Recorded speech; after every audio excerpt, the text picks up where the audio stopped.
Hello students, welcome back to another video. आज की video में हम पढ़ने वाले हैं डैफोडिल्स पोएम को, जिसको लिखा है विलियम वर्ड्सवर्थ ने। BA second semester English literature के सिलेबस में ये पोएम दी गई है और बहुत सारी जगह डैफोडिल्स की जगह the world is too much with us poem William Wordsworth की दी गई है। तो वो पोएम पढ़ा चुकी हूँ मैं। आज की वीडियो में हम डैफोडिल्स पोएम को पूरा लाइन बाय लाइन हिंदी में समझकर पढ़ने वाले हैं और इससे रिलेटेड जो भी इम्पोर्टेंट क्वेश्चन आंसर एमसीक्यूज हैं उनके लिए मैं नेक्स्ट वीडियो अपलोड करूंगी। डैफोडिल्स एक तरीके का फूल होता है, फ्लावर होता है, जिसके बारे में इस पोएम में पोएट एक्सप्लेन करते हैं। ये जो पोएम है विलियम वर्ड्सवर्थ के द्वारा 1804 में लिखी गई है, जिसको I wandered lonely as a cloud के नाम से भी जाना जाता है और ये इस पोएम की फर्स्ट लाइन है। इस पोएम में पोएट एक झील के किनारे सुनहरे डैफोडिल्स के फूलों को झूमते हुए देखते हैं और उसी का वर्णन अपनी इस पोएम में करते हैं। ये डैफोडिल्स के जो फूल हैं पोएट को काफी ज्यादा सुकून और खुशी देते हैं और आगे फ्यूचर में पोएट के अकेलेपन में भी उनको खुश रखते हैं, यानी उनको सोच के पोएट खुश होते हैं।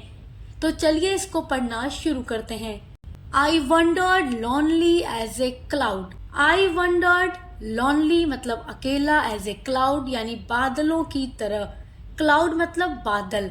तो पोएट पहली लाइन में कहते हैं I wandered lonely as a cloud, मैं बादलों की तरह अकेला घूम रहा था। That floats on high over vales and hills. That floats on high over vales और हिल्स। हिल्स मतलब क्या होता है? पहाड़ियां। तो पोएट इस लाइन में कहते हैं कि जो घाटियों और पहाड़ियों के ऊपर ऊंचाई में तैरता है। हाई ओवर का मतलब ऊंचाई में। दैट फ्लोट्स जो तैरता है, किसके तैरने की बात हो रही है? क्लाउड यानी बादलों के तैरने की बात हो रही है। जो वेल्स यानी घाटियों और हिल्स यानी पहाड़ियों के ऊपर तैरता रहता है, क्योंकि जो बादल हैं वो घाटी और पहाड़ों के ऊपर ही रहते हैं। When all at once I saw a crowd. When all at once का मतलब होता है अचानक। I saw मैंने देखा एक crowd। crowd मतलब भीड़। तो इंसानों की जो भीड़ होती है उसको crowd कहते हैं, यानी भीड़। लेकिन यहाँ पर पोएट ने इंसानों की बात नहीं की, इंसानों के भीड़ की बात नहीं की है। A host of golden daffodils। Golden daffodils यानी कि मैंने गोल्डन डैफोडिल्स के फूलों का क्राउड देखा। तो पोएट क्या कह रहे हैं कि मैं बादलों की तरह जब अकेला एक बार घूम रहा था, जो घाटियों और पहाड़ियों के ऊपर ऊंचाई में तैरता रहता है, तभी अचानक मैंने एक भीड़ देखी। यानी ये भीड़ कैसी थी? सुनहरे डैफोडिल फूलों का एक बड़ा ग्रुप देखा। पोएट कहते हैं कि मैंने डैफोडिल्स के फूलों की भीड़ देखी। एक जगह मैंने देखा कि बहुत ज्यादा हजारों की संख्या में डैफोडिल्स के फूल लगे हुए हैं। बी साइड द लेक यानी कि झील के किनारे। बीनीथ मतलब नीचे होता है, द ट्रीज यानी पेड़ों के। Beside the lake, lake मतलब झील, बी साइड मतलब किनारे। तो झील के किनारे, बीनीथ द ट्रीज यानी पेड़ों के नीचे। Fluttering and dancing in the breeze, जो कि हवा में क्या कर रहे हैं? लहरा रहे हैं। एंड डांसिंग डांस कर रहे हैं इन द ब्रीज। तो देखिए पोएट क्या कह रहे हैं कि जब वो डैफोडिल्स के फूलों की भीड़ देखते हैं, क्राउड देखते हैं, जो कि लेक के किनारे पेड़ों के नीचे लगे हुए हैं, वो हवा जब चल रही है तो वो खुश हो रहे हैं, नाच रहे हैं, अपना सिर हिला रहे हैं। देखिए सिर फूलों में नहीं होता, फूलों के सर नहीं होता, इंसान ना सर हिलाते हैं। लेकिन यहाँ पर पोएट ने फूलों की तुलना किससे कर दी है? इंसानों की तरह, कि वो अपना सिर हिलाकर जैसे मानो हवा में क्या कर रहे हैं? डांस कर रहे हैं। आप सेकेंड स्टैंजा देखिए। Continuous as the stars that shine. अब यहाँ पर इस स्टैंजा में पोएट उन फूलों को, डैफोडिल्स के फूलों को तारों से कंपेयर करते हैं। कंटिन्यूअस यानी कि लगातार, एज द स्टार्स यानी जो तारे हैं, दैट शाइन जो चमकते हैं आसमान पर। वे लगातार ऐसे फैले हुए हैं जैसे आसमान में चमकते तारे। जिस तरीके से आसमान में तारे फैले हुए होते हैं जिनकी कोई संख्या नहीं, जिसको हम गिन नहीं सकते, पोएट कह रहे हैं बिल्कुल उसी तारों की तरह डैफोडिल्स के पौधे भी लेक के किनारे फैले हुए हैं हजारों की संख्या में। And twinkle on the milky वे।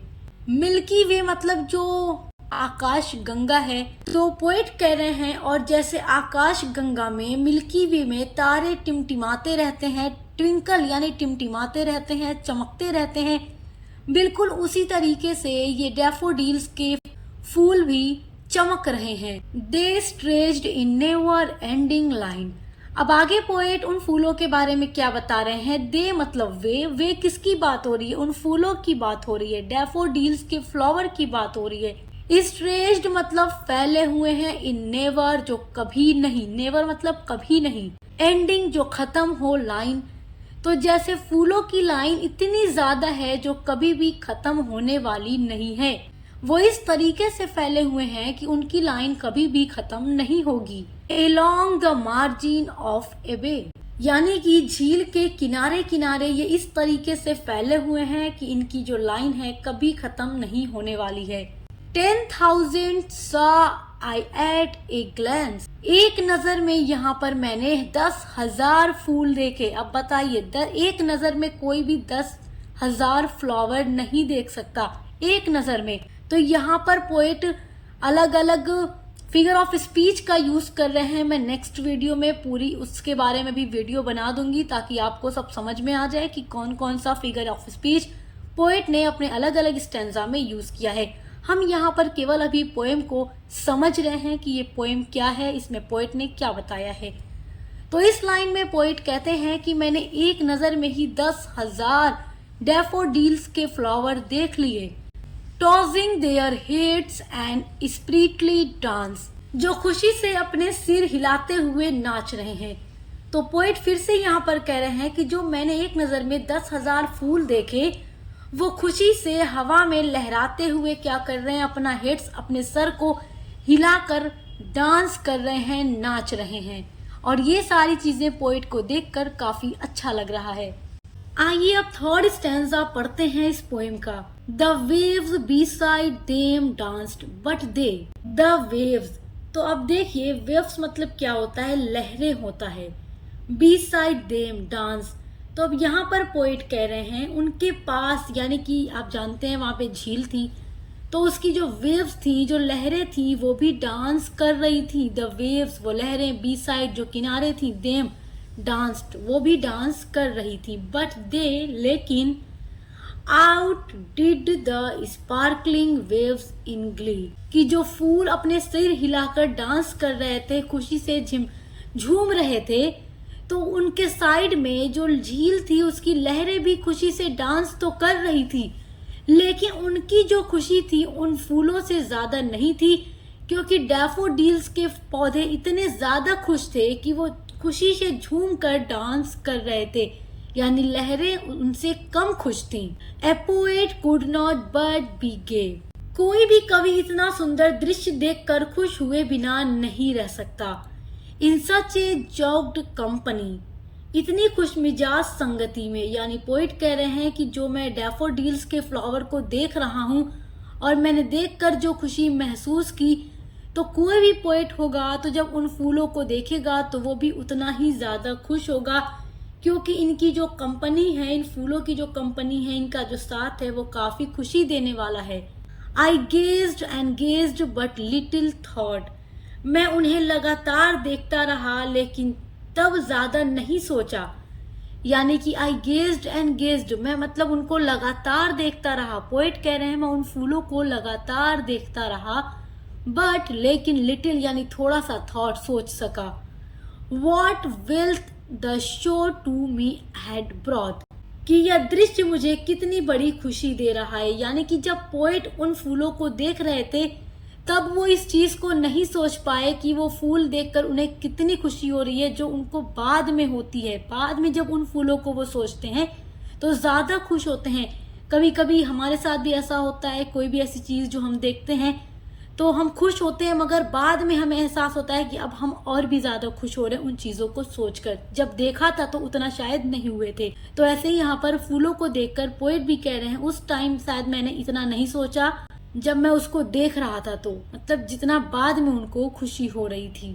आइए अब इस पोएम के फोर्थ स्टैंजा को पढ़ते हैं। देखिए थर्ड स्टेंजा के लास्ट लाइन में आपको ये पता चला कि पोएट बताते हैं कि वो उन फूलों को लगातार देख रहे थे, लेकिन तब उन्होंने ज्यादा नहीं सोचा कि ये फूल देखकर उन्हें कितनी खुशी हो रही है, जो वो बाद में यहाँ पर फोर्थ स्टेंजा में लिखते हैं, for oft when on my couch I lie. तो पोएट यहाँ पर कह रहे हैं कि अक्सर जब मैं अपने बिस्तर में या अपने काउच पर, अपने सोफे पर आई लाई लेटा होता हूँ।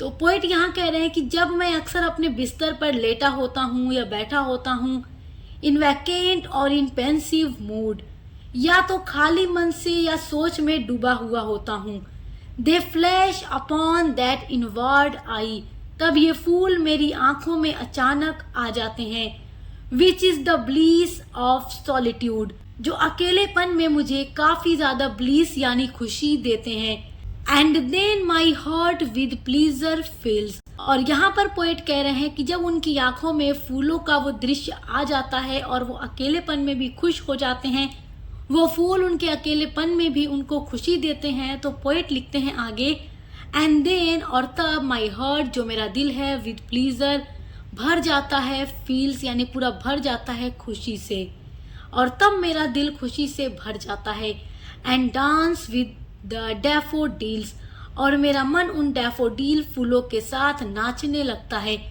तो इस पोएम में पोएट ने पूरी तरीके से डैफोडिल्स की फूलों के बारे में एक्सप्लेन किया है, जो पोएट को अकेले रहकर भी खुशी देता है। यानी पोएट जब भी अकेले बैठे हैं, वो फूल उनकी आंखों में दिखते हैं और उन्हें खुशी देते हैं, उनका दिल खुश हो जाता है और मानो कि उनका मन भी उन फूलों की तरह नाचने लगता है। सो आई होप कि आप इस पोएम को लाइन बाय लाइन हिंदी में बहुत अच्छे से समझ के होंगे। नेक्स्ट वीडियो मैं इस पोएम से बनने वाले सारे इंपॉर्टेंट क्वेश्चन आंसर और एमसीक्यूज के लिए अपलोड करूंगी। तो जिन बच्चों का जैसे भी एग्जाम होगा, चाहे ऑब्जेक्टिव या सब्जेक्टिव, आपको पूरा वीडियो मिलेगा चैनल पर। आप देखकर अच्छे से पढ़ाई करते रहिएगा। Best of luck. हम मिलते हैं अगली वीडियो के साथ।